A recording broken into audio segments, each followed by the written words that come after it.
messieurs, bienvenue dans cette revue de presse à la une de journaux parus ce lundi 29 avril 2024 à Kinshasa. Un nouvel épisode dans les bras de fer qui oppose le cardinal Fridolin Ambongo au pouvoir en place.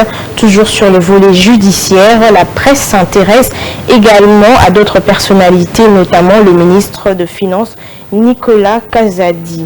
Après une série de propos jugés séditieux, le cardinal Ambongo, dans les collimateurs de la justice, titre Congo Nouveau. Le procureur général, près la Cour de cassation, a ordonné au parquet de Kinshasa-Matete d'ouvrir une information judiciaire à l'encontre du cardinal Fridolin Ambongo, rapportent ces tabloïds. En cause, les homélies et prises de position critiques du prélat catholique dénonçant la gestion politique et sécuritaire du pays, précise ces journaux.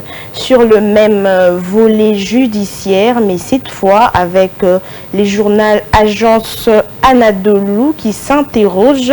L'homme de l'Église s'est illustré ces derniers temps par des sorties médiatiques qui dérangent le pouvoir en place. Peut-on lire dans le colonne du tabloïd des déclarations qui, selon les confrères prêtres, le flanc à l'ennemi, mais surtout démolissent les forces armées qui font face à l'offensive du M23, soutenue par le Rwanda, précise le journal. Changeant de chapitre à présent, Kazadi, Rubota et Mikulu interdits de sortir du pays.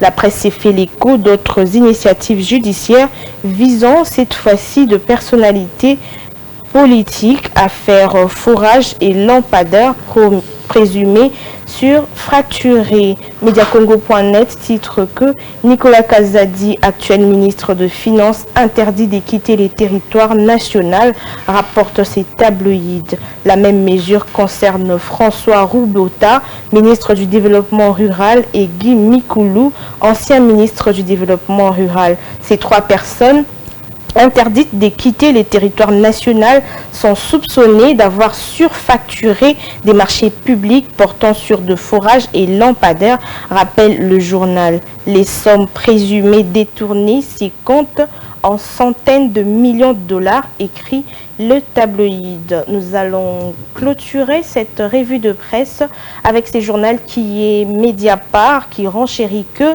l'affaire dite de lampadaire n'est qu'un prétexte fallacieux des véreux pour laminer la réputation du ministre de Finances qui est Nicolas Kazadi, écrit les tabloïds qui dénoncent une cabale qui viserait à discréditer l'argentier national. C'était ici la fin de la lecture de nos journaux. Madame, Monsieur, merci de votre attention soutenue. À très vite.